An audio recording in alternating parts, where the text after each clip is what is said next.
You know, there's so much I was wrong about in 1999, but I thought I'd reflect on some of the things I was thinking at the time, give some perspective on what it means for the world today of 2022. And when I was running PayPal, when I was getting it started, the standard way I'd start an investor pitch I'd hold up several $100 bills and would always get people's attention. It's kind of hypnotic, even though, it's really weird. What is this? I mean, it's probably not very good as toilet paper. It's not good as wallpaper. It's sort of this crappy fiat money. It's a very mysterious thing. What is money? Is it a network effect? Would the gentleman in the front row like to have the money? Just somebody come up and get it. But I don't know how to throw it out at people.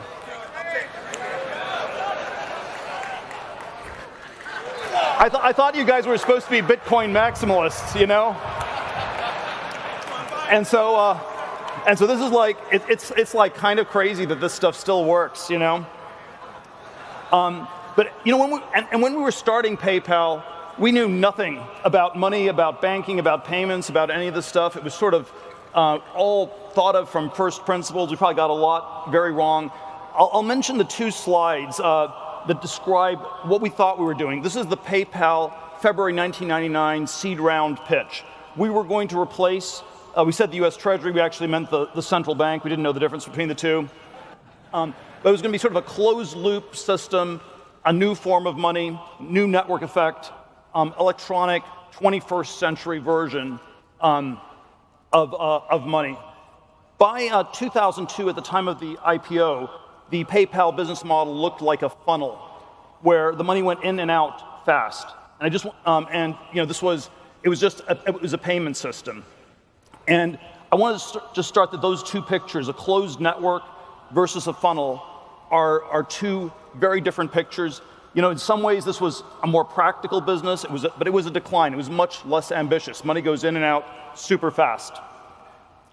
And I think one of the ways to think about all of these different things, this is not a perspective I had at the time, but if you think about these different forms that money can take, you can have forms of money that are high velocity, where it moves super fast, but then you don't actually need that much in the form that it has. It's just like maybe an accounting device or something like that. And if you have forms of money that are intrinsically low velocity, then the quantity you need is much, much greater. And it's this inverse relationship that goes across many different forms of money. And so the PayPal 1999 was a closed loop where you'd have this enormous store of value that gets built up. The PayPal 2002 was sort of a high velocity loop. And this is, of course, also analogous to something like gold bullion is store of value, low velocity money. It moves once, every few decades in a central bank vault. Visa, super high velocity, moves trillions of dollars a year, but Visa itself doesn't need to have very much money on its own. And I think one of the reasons people always get these two different modalities confused, and they're like radically different kinds of products, is that when we think of money, we are still always just thinking of the $100 bill that I presented you at the beginning. And physical cash it's sort of the one very weird form of money that's actually sort of intermediate velocity and intermediate value. It's not really great at either. You can store money in a piggy bank, physical cash. You store it in a mattress. That's getting pretty weird. You can maybe use it to buy, pay for a restaurant or club, maybe a used car. Probably gets hard to use physical cash to buy for a house. So it's sort of both. It's not that great at either payments or store of value, but it's in between. And because we always think of physical cash when we think of money, we tend to think store of value and sort of high velocity things are the same, even though in practice, most things are at these two opposite ends of the spectrum. And then, I want to obviously suggest that, Bitcoin and Ethereum are at these two extreme opposite ends of the spectrum. Bitcoin, store of value, gold replacement. Ethereum, if it works, is going to be sort of the super high velocity, fast moving thing. And the thing that's sort of, I would say, fundamentally honest about Bitcoin is that we are just at this one, sort of low velocity, high value end of the spectrum. And then if you look at something like Ethereum, you are you will say that it's high velocity, it's going to be sort of a frictionless payment system, but then it's also going to have incredible amounts of intrinsic value, and there's probably something about all those things that doesn't quite add up. So if this is, by the way, this is I took this slide from Vitalik himself. So this was and there's sort of a question: how do we compare and contrast them? And so if we look at the current market caps, 830 billion versus 386 billion of Ethereum, but if we map Bitcoin onto gold and Ethereum onto Visa, well, Ethereum's worth roughly as much as Visa, so it's fairly valued. If you have a seamless, frictionless payment system, it's worth $400 billion. As it works, the gas fees have to go down. It has to become completely frictionless to work. And then, whereas gold is 12 trillion, and if Bitcoin is going to replace gold, the question is really, why is it so undervalued? What is it going to take for it to go up to the 10x? And I'm going to close on that a little bit later. We can, so there sort of are all these different ways Bitcoin is going to, has every potential to replace gold. Question is why it has not done so yet. Now, I think if we take one step further back, we can even ask a question: why is gold worth $12 trillion? How much should all the gold in the world be worth? And if we look at, say, the 1970s, gold did remarkably well, stocks were kind of a crappy investment, and it's sort of very different from today. So if you look at all the gold in the world today versus all the publicly traded equities in the world today, it's about 12 trillion of gold, 115 trillion of equities, roughly a 10-to-1 ratio. If you look at sort of the peak of the bull market in the late 70s, early 80s, where gold peaked at about $850 an ounce in nominal dollars, at the time, all the gold in the world was worth about $2.5 trillion. All the publicly traded equities were worth $2.5 trillion, and the ratio was actually 1-to-1. And so one of the questions you have to ask is, why is the ratio 10-to-1? Why can't it be 1-to-1? Maybe it should be 100-to-1. It can be all over the map. What defines these kinds of ratios? And I would say sort of one simple version is that in the 1970s, cash was trash, bonds were trash, but equities were pretty bad investments as well, because in an inflationary world, in a high regulation, high inflation, high tax world, the effective capital gains tax rate goes well north of 100%, because you don't set the basis on equities, you don't adjust it to inflation, and so equities become an extraordinarily bad investment. In the world of the 2010s, gold did pretty well, Bitcoin did extremely well, but the real competitor for Bitcoin is not Ethereum. That's a payment system. It's not even gold. It's something like the S&P 500. It's the stock market as a whole, and this is the way Bitcoin trades every day. If the stocks go up, Bitcoin goes up. Now it's like a highly levered Nasdaq stock on a day-to-day basis, and that is sort of, in a sense, the real competitor. And the question is whether we're headed towards a kind of 1970s style world where it's higher inflation, more regulation, and even being, you don't want to be in a stock or bond, but even being, you don't want to be in cash or a bond, but even being in a stock, you're effectively in something that's like a government-linked entity. Companies, woke companies, are sort of quasi-controlled by the government in a way that Bitcoin never will be. And in that sort of a world, I would submit that perhaps the way we should think of the Bitcoin to equity ratio, the benchmark for Bitcoin is not gold, but equities. And the question is, why can't there be parity between Bitcoin and equities? Why shouldn't we be talking about something more like 100-to-1? Which, of course, won't be as good as it sounds, because the fiat money will be worth a lot less, and it'll be taxed pretty heavily and whatnot. But I think, I'm still hopeful that if Bitcoin goes up by a factor of 100, you'll make some money, a modest amount of money, in real terms. Now, they're sort of, at the very minimum, what I think, it's always hard to know where Bitcoin goes from here. It's $43,000 today. Where does it go? What I like to say is that Bitcoin is always the most honest market in the world. It's the most efficient market, and it was the canary in the coal mine. It was telling us that the inflation was coming in the last 2 years as it went from 6,000 up by a factor of 10x. It is telling us that the central banks are bankrupt, that we are at the end of the fiat money regime, and that's sort of what it has priced in. I think the central bankers, Mr. Powell, people like that, should be extremely grateful to Bitcoin because it's the last warning they're going to get. They've chosen to ignore it, and they will have to pay the consequences for that in the years ahead. But let me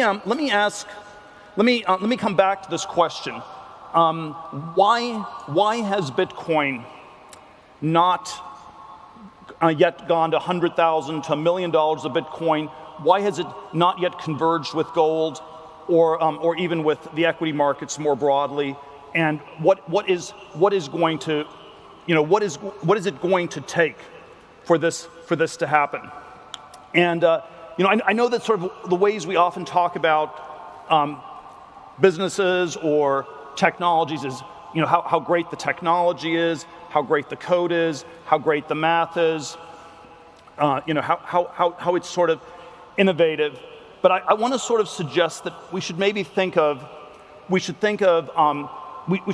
at least in one dimension as sort of a political question, and it's a movement, and it's a political question whether this movement is going to succeed, or whether the enemies of the movement are going to succeed in stopping us. And so I want to maybe end with an enemies list, a list of people who I think are stopping Bitcoin. And they all have, many of them have, there's sort of a lot of them. They tend to have this sort of nameless, faceless bureaucrat perspective, which is of course one of the ways they hide. But we're gonna try to expose them and realize that this is sort of what we have to fight for Bitcoin to go 10x or 100x from here. So enemy number one. I think he's sort of. I think the sort of the sociopathic grandpa from Omaha is perhaps the most honest and the most direct in it, and you have to sort of think of it's of course on some level these people aren't always just talking their book. It's sort of they have some sort of institutional bias. It's long, a list of woke companies. It's somehow long this fiat money system, and of course there's always a sense if you're a money manager, you want to pretend that it's complicated to invest, and if all you have to do is buy Bitcoin, that's like ridiculous. All these people are out of business. There was a version of this also with gold. They never liked gold either, because if all you had to do was own gold, that's something everybody can do. But there's sort of an institutional bias, a sort of a center-left political bias. There's of course the New York City banker bias. Jamie Dimon, J.P. Morgan. You can get quotes like this from any number of these people, and then I would say, another one, even more obscure, Larry Fink, the CEO of BlackRock, where if you have these sort of large institutional investors, they need to be allocating some of their money to Bitcoin. When they manage state pension funds in the U.S. or they get trillions of dollars in assets, when they choose not to allocate to Bitcoin, that is a deeply political choice, and we need to be pushing back on them. We need to say, you have to get on board on this. And the Larry Fink quote is sort of representative, I think, of a whole genre of anti-Bitcoin things where, and you have to always put it in some context, but pro-blockchain pro-blockchain is an anti-Bitcoin term, very typically. So it's like, I love the blockchain, but not so sure about this Bitcoin. Don't need Bitcoin. We can move on to the blockchain. Move along. This is not, not the currency you're looking for. Move along. Move along. But if we sort of combine all of these things, I would sort of put the label on the sort of on the sort of the label they've come up with, and perhaps the real enemy is ESG, and which it's always sort of unclear what it means. You might think of it as not charitable for me to sort of name some enemies here, but I think that ESG is just a hate factory. It's a factory for naming enemies, and we should not be allowing them to do that. Or that of course you can sort of always ask the question, what's the difference between ESG and CCP, the Chinese Communist Party? They are into social and governance. Environmental is sort of fake. It's probably also fake in a lot of these cases. But I always think when you think ESG, you should be thinking CCP. There's some degree. It's been a surprise. ESG has been surprisingly inclusive. Basically, as far as I can tell, the only things that are sort of not liked are some of the carbon industries, and then Bitcoin.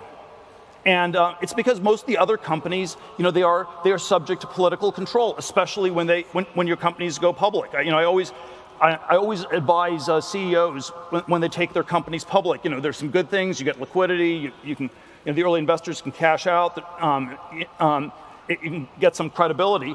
But it's basically taking a company public. It's a de facto government takeover where some people who are effectively government bureaucrats became more empowered. It's the CFO, the general counsel, the accountants, the lawyers, the HR people. All these sort of extensions of the state are given more power, and we have to think of ESG as sort of this vast umbrella thing, and we're sort of one of the great features of Bitcoin, and it's always a question whether it's a bug or a feature, but I would submit that in the sort of more heavy-handed statist world, it is far more of a feature than a bug, is that Bitcoin is not a company.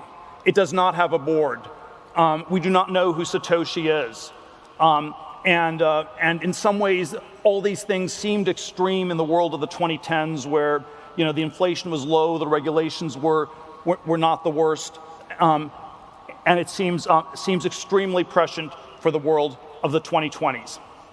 And if we had to summarize this in one frame, it is the finance gerontocracy that runs the country through whatever silly virtue signaling / hate factory term like ESG they have, versus what I would call what we have to think of as a revolutionary youth movement, and we have to just go out from this conference and take over the world.